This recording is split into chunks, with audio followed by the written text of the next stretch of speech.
రంగనాథ్ గారికి పోలీసు ఆయన వాళ్ళ స్టేట్మెంట్ చూశాను నిన్న ఇప్పుడు. ఇది FTL జోన్లో ఉన్నాయో లేదో రంగనాథ్ గారిని అడగాలట. రంగనాథ్ గారు ఎలాగుందంటే నక్కపుట్టు 4 ఆదివారాలు రోజట నేను చూసిన ప్రపంచం కూడా చూడలేదు. ఇంకా హైడ్రాకి చట్టబద్ధత రాలేదు. మీరు 4 రోజులు బట్టి పొక్కలను పెట్టుకుని ఎరగొట్టడం స్టార్ట్ చేశారు. అసలు మీరు ఇంత మునుపు దాకా పోలీస్ వ్యవస్థలో ఒక సీనియర్ ఆఫీసర్గా పనిచేస్తున్న దగ్గర సరే ఇది FTL జోన్లో ఉందో లేదని నేను వెళ్ళి అడుగుతానా?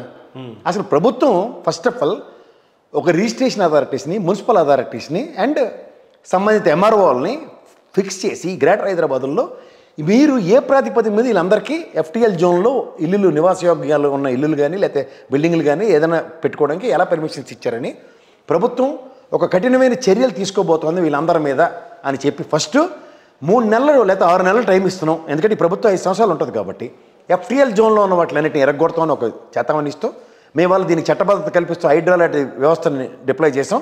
ఫస్ట్ ఈ HYDRAA disciplinary actions on MROs and registrars and as well as municipal authorities మీద మేము చర్యలు తీసుకుంటూ FTL జోన్లో ఆక్రమణలకు కారణం వీళ్ళ పర్మిషన్ల వల్ల అవన్నీ జరిగాయి. అలాగే బ్యాంకు లోన్లు తీసుకున్న వాళ్ళు ఇవాళ మీరు ఉపసంహరించుకుంటున్నాం, మేము ఈ పర్టికులర్ ఈ బిల్డింగ్స్ అన్నీ కూలగొట్టడానికి మేము డిజైన్ చేసుకుంటున్నాం అన్నది ఒక నోటిఫికేషన్ ఇస్తే ఇక్కడ ఎలా ఉందంటే సార్ లోన్లు ఇచ్చిన బ్యాంకులు సేఫ్ జోన్లోనే, పెర్మిషన్లు ఇచ్చిన ఈ రిజిస్టార్లు కానీ లేకపోతే MROలు కానీ వీళ్ళందరూ బ్రహ్మాండంగా కుషామత్తగా ఉంటే సామాన్య మానవులకి ఇల్లు వాకిళ్ళు ఎరగొట్టేస్తున్నారు. తర్వాత మీరు హైడ్రా పరంగా బిల్డింగ్లు ఎరగొట్టచ్చు, నో అప్రహెన్షన్స్ వాళ్ళు డెసిషన్ తీసుకున్నారు. ఎగ్జాంపుల్ చెప్తున్నాను. కానీ లోపల సామాన్లు ఎరగొట్టడానికి వీరెవరండి? అద్దెకున్న వాళ్ళు ఉన్నారు.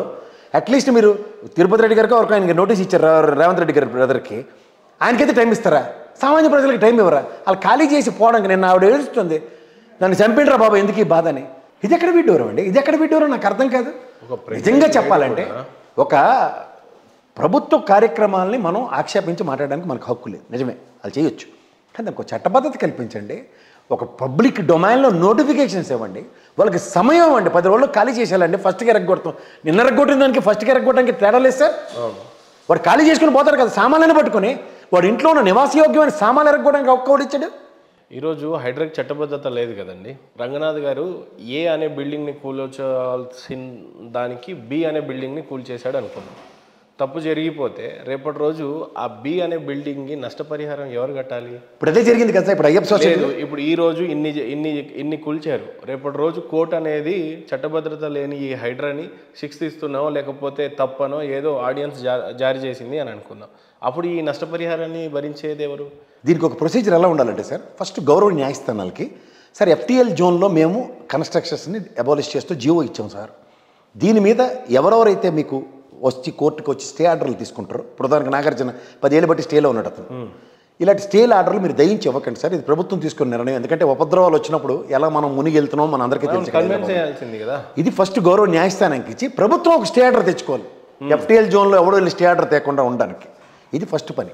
రెండోది ప్రభుత్వపరమైన చర్యలు ఈ అధికారుల మీద తీసుకొని వీళ్ళందరినీ బాధ్యత వహించి వీళ్ళు మీకు ఎవరైనా లంచాలను తెచ్చారో ఖచ్చితంగా బిల్డర్లు చెప్తారు కదా, అరే బాబు ఈ బిల్డింగ్ మాకు FTL జోన్లో కట్టడానికి వీడికి ₹1,00,000 ఇచ్చాను, 10 లక్షలు ఇచ్చాను, ₹1,00,00,000 ఇచ్చాను MRO గడికి, ఈ రిజిస్టర్ గడికి అని చెప్పకుండా ఉంటారా?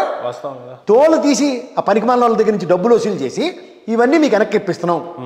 ఇవన్నీ చెప్పి చేస్తే దానికి ఎంత శాంచుటీ ఉంటుంది సార్? కరెక్ట్, ఎంత శాంచుటీ ఉందను ఇవాళ నిజంగా అది మొగడ చేసే పని. అంతేకాని ఏదో వెంజంట పాలిటిక్స్ లాగా హైదరాబాద్లో కాంగ్రెస్ వాళ్ళు ఓట్లు లేదు కాబట్టి బీఆర్ఎస్ సంబంధించిన బిలో పవర్టీ వాళ్ళు ఇక్కడ ఉన్నారు కాబట్టి అవన్నీ కూల్చేద్దాం మరి, లేకపోతే ఇంకేటి ఉంటుంది మరి? అదే గ్రేటర్ హైదరాబాద్ ఒకటే ఎందుకు గురి చూసి కొడుతున్నారు? ఇప్పుడు రామోజీ ఫిలిం సిటీలో వెళ్ళి 4 చెరువులు ఆక్రమించి కట్టాడు ముసలుడు. ఎందుకు వదిలేస్తున్నారు? దేనికి వదిలేస్తున్నారు? అదే గ్రేటర్ హైదరాబాద్ పరిధిలోకి రాదా? మూసీ నది పరివార ప్రాంతంలో ఒకటి ఉన్నాయి, పర్యావరణకు సంబంధించింది రాడార్ పెట్టారు సార్. 85,000 పైచీలకు చెట్లు కొట్టేశారు. ఎవరు మనల్ని పొందడానికి? ఎవరు మనల్ని పొందడానికి? ఇవన్నీ మాట్లాడితే చాలా బాధాకరంగా ఉంటాయి. అంతేకాని హైడ్రా చేస్తుంది మంచి పనే కదా, ఎక్కడో దేరా చెరువులు పరిరక్షించాలి కదా.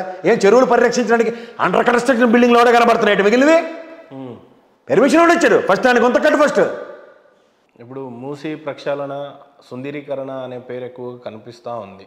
ఇప్పుడు మీరు కేబీఆర్ పార్క్ ముందుకెళ్ళండి, ఆ ఫుట్పాత్లు కూడా పెచ్చులు తెప్పేసి దాంట్లో మొక్కలు పాతేస్తున్నారు. అది సుందరీకరణ గ్రీన్ సిటీ అంటే. ఏం చెప్పాలి సార్? ఏం మూసీ నది ప్రక్షాళన ఇవన్నీ చిన్నప్పటి నుంచి వింటున్నాం సార్. వర్షాలు పడినప్పుడు అడావిడి కార్యక్రమం ఉంటుంది. ఊరికి వెళ్ళి నల్ల బస్సులు వేసుకొని ఈ నల్ల వ్యాన్లు వేసుకొని డిజాస్టర్ మేనేజ్మెంట్ని ఎక్కడ పడితే అక్కడ జంక్షన్లో ఉండేవారు. నిన్న సీఎం మన ఎవరు బట్టి విక్రమార్క ఇంటి పక్కన గోడ పడిపోయింది. ఆ డిజాస్టర్ మేనేజ్మెంట్ ఎక్కడ ఉన్నాడు నాకైతే కనపడలే. 2.5 గంటల పైచీలకు ట్రాఫిక్ జామ్ వేసి వచ్చారు అందరూ. ఇప్పుడు రేపు మూసీన్ అనేది లండన్లో కానీ అమెరికాలో కానీ నదులన్నీ కూడా జీవనదులన్నీ సిటీలో నుంచి పారుతూ ఉంటాయి. అది సుందరీకరణ అనే పేరుతోని మూసీని 1,00,000 కోట్లతో డెవలప్ చేస్తాము అని అంటున్నారు. నిజంగానే ఇప్పుడు మూసీ నదికి అంత సుందరీకరణ అవసరమా? ఇంత పేద బిడ్డల్ని కాదనుకొని చేసేటండి దానివల్ల ఏమైనా లాభాలు ఉన్నాయా? పోనీ సరే మూసీని సుందరీకరణ చేస్తావు బాగుంది. ఈరోజు హైదరాబాద్కి కొత్తగా పర్యటన ఈ మూసీ వల్లే వస్తుంది అని అనుకున్నా కూడా సంతోషమే. కానీ నిజంగానే మూసీ వల్ల రేపు రానున్న జనరేషన్కి మూసీ వల్ల ఉన్న ఉపయోగం ఏంటి అసలు? పుండుకు తెలియదట వెనకటికి ఊర్లండి వైపు వెళ్ళమన్నట్టు. అలాగా ఖమ్మం పరిసర ప్రాంతాల్లో విలువల్లాడుతున్న ప్రజలకు పరిరక్షించడానికి రూపాయి డబ్బులు లేవు. రైతు రుణమాఫీ అని చెప్పిన దగ్గర ఇంకా బడ్జెట్ ఎలకేషన్స్ లేవు. ఎంతమందికి తీర్చారు, ఇంకా ఎంతమందికి ఇవ్వాలో లెక్కలు వాళ్ళ దగ్గరే ఉన్నాయి. వీటికి ఏంటి శ్రద్ధ? మూసీ నది పరివాహక ప్రాంతానికి పరిరక్షించడానికి పర్యాటక సంఘాన్ని అభివృద్ధి చేయడానికి 1,00,000 కోట్లు కావాలా? ముందు మన పరిస్థితి ఏదో చూసుకుని 4,000 లోపలికి వెళ్ళే కార్యక్రమం ప్రజలకు చేస్తే తర్వాత ఆటోమేటిక్గా సుందరీకరణలు అవన్నీ ఆటోమేటిక్గా జరుగుతాయి. ఇక రాష్ట్రంలో ప్రధానంగా వినిపిస్తున్నది ఫైనల్గా జమ్లీ ఎలక్షన్స్ని ప్రకటించారు. నిజంగానే పార్లమెంట్లో దీనికి ఆమోదం వస్తుందా?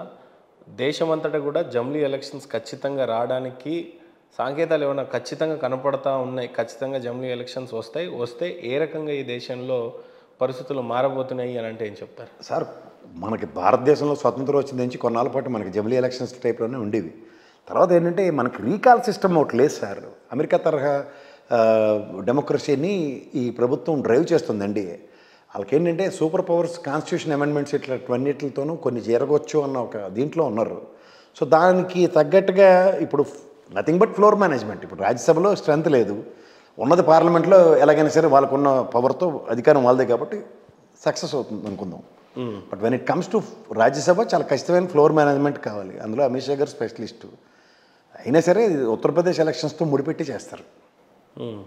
ఇప్పటికిప్పుడు రాత్రి వేరవేమో 2 to 3 years ఉంటుంది. 3 years తర్వాత విషయమే ఉంటుంది. అంటే జమ్లీ వచ్చే పరిస్థితి స్పష్టంగా కనిపిస్తుంది. వీళ్ళు ప్లాన్ చేస్తున్నారు, బట్ ప్రాక్టికల్లీ ఫీజిబుల్. ఎందుకంటే రామ్నాథ్ కోవింద్ గారు దీనికన్నా ముందు నుంచి ఎప్పటి నుంచో పనిచేస్తారు. బై ద టైమ్ ఈ step down as a president తర్వాత నుంచి ఈ ఎయిర్క్లైన్ టాస్క్ మీదే పనిచేస్తున్నారు ఆయన. సో ఆయన అవుట్కమ్ ఈజ్ వెరీ క్లియర్. మనం ఈ ఉన్న మూమెంట్లో వీ కెన్ డూ ఇట్ అన్నట్టుగా చెప్పాడు ఆయన. సో స్పష్టంగా ఆయన దాంతో క్యాబినెట్ కూడా మోడీ గారు కన్విన్స్ చేయగలిగారు క్యాబినెట్. ఓకే. సో ఆబ్వియస్గా ఏమవుతుందంటే it's question of moving the bill in the respective houses.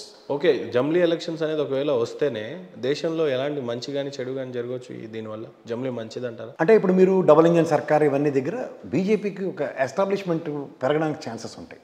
ఏ రకంగా అంటే? వాళ్ళు పవర్ గేమ్ అన్నది టోటల్లీ చాలా డిఫరెంట్గా ఉన్నాయి సార్. నేను కొన్ని ఇందిరాగాంధీ గారి ఎలక్షన్స్ దగ్గర నుంచి నేను చూస్తున్నాను. లాస్ట్ ఎలక్షన్ ఆఫ్ ఇందిరాగాంధీ గారి దగ్గర నుంచి నేను ఫాలో అవుతున్నాను పాలిటిక్స్ని. అక్కడి నుంచి చూసుకొస్తే ఒక డిఫరెంట్, ఇప్పుడు గతంలో చూడండి ఇందిరాగాంధీ గారి వ్యవస్థలన్నీ చేతుల్లోకి తీసుకున్నారు. ఈ ఎమర్జెన్సీలు అటువన్నీ వినిన దగ్గర కన్నా ఇక్కడ ప్రాక్టికల్గా ఇంప్లిమెంట్ చేసి చూపిస్తున్నారు. You know how to control people అన్న దగ్గర ఇప్పుడు ఎన్డీఏ ప్రభుత్వంలో ఇప్పుడు నరేంద్ర మోడీ గారి ఆధ్వర్యంలో మాత్రం అది చాలా డిఫరెంట్గా జరుగుతుంది.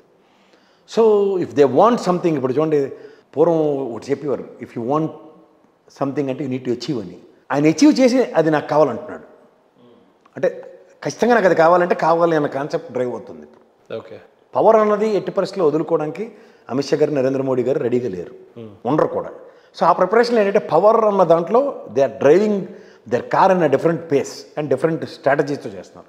ఆ స్ట్రాటజీలు ఎవరికి అర్థం కావట్లేదు ప్రజెంట్. అందులో కాంగ్రెస్ మొన్న ఎలక్షన్లో I was expecting that at least 150 అట్లా కాంకర్ చేసి అపోజిషన్, స్ట్రాంగెస్ట్ అపోజిషన్లో అయితే కోalition గవర్నమెంట్ అనుకున్నాను. వాళ్ళు ఎప్పుడైతే 99కి కుచించిపోయారో it's very difficult to revamp overnight. అందులో ఈ టైం బౌండ్ అన్నది చాలా ఇంపార్టెంట్. ఇప్పుడు ఉదాహరణకి రాహుల్ గాంధీ లాంటి మళ్ళీ పాదయాత్ర ఏదో ప్లాన్ చేసాడు అనుకోండి గట్టిగా, ఆ మొమెంటం ఇప్పుడు 150 దాటి రావడానికి ఛాన్సెస్ ఉంటాయి. ఎగ్జాంపుల్ చెప్తున్నాను. అది ఎప్పుడైతే నరేంద్ర మోడీ అలాంటి వైబ్రేషన్స్ రీడ్ చేయడంలో సిద్ధహస్తుడు, ఆయన ఇలాంటివి ఎంటర్టైన్ చేయడం, వాళ్ళకి టైం ఇవ్వలేదు అనుకోండి, they cannot build there party first. అలా ఎవరికైనా సరే. సో జమ్లీ వల్ల ప్రజలకి లాభాలు ఏమైనా ఉన్నాయా? ఏముండవు. కాన్స్టిట్యూషన్ అమెండ్మెంట్స్ అయితే అవుతాయి. Single man rule, 2 party system టైప్లో వస్తుంది. ప్రెసిడెంట్ రూల్ చేస్తాడు కంట్రీని అన్నది మాత్రం నాకున్న అవగాహన. ఎందుకంటే ఖచ్చితంగా నరేంద్ర మోడీ గారి కాన్సెప్ట్ అట్లాగే ఉంది. అంటే అప్పుడు ప్రెసిడెంట్ కూడా మార్చే అవకాశం ఉంటుందా? అంటే ప్రెసిడెంట్గా మన వాళ్ళు పవర్ పాలిటిక్స్ ప్లే చేసే ఇదిలో అమిత్ షా కానీ లేకపోతే నరేంద్ర మోడీ గారు ప్రెసిడెంట్ అవ్వాలి అనే ఉద్దేశంతో జంగ్లీ ఏమన్నా ఆ దిశకు అడుగులేస్తుంది అంటారా? ఆబ్వియస్గా అది ఎందుకు ఏజ్ ఫ్యాక్టర్ వల్ల అంటారా? వాటెవర్ ఆయనే చెప్పాడు కదా 70-75 వచ్చిన తర్వాత ఎవరైనా పాలిటిక్స్లోంచి వెళ్ళాలి అన్న దగ్గర ఆయన ఒకటే is taking all sort of excuses. జంబ్లీ వల్ల ప్రాంతీయ పార్టీలకి ఎక్కువగా ఎఫెక్టివ్ అనేది అది ఆల్రెడీ ఎఫెక్ట్ పడే ఉంది కదా. నరేంద్ర మోడీ గారు 10 సంవత్సరాల్లో రీజనల్ పార్టీలకి కొన్ని పార్టీలకి ఖచ్చితంగా డెంట్లు పడుతున్నాయి పటా అని. ఇప్పుడు జయలలిత గారు అయిపోయిన తర్వాత ఏడీఎంకి ఎవరెవరికి అర్థమే కావట్లేదు. పళనిస్వామి పన్నీర్సెల్వం వెళ్తే ఏం కాదు అది అక్కడ ఫస్ట్ థింగ్.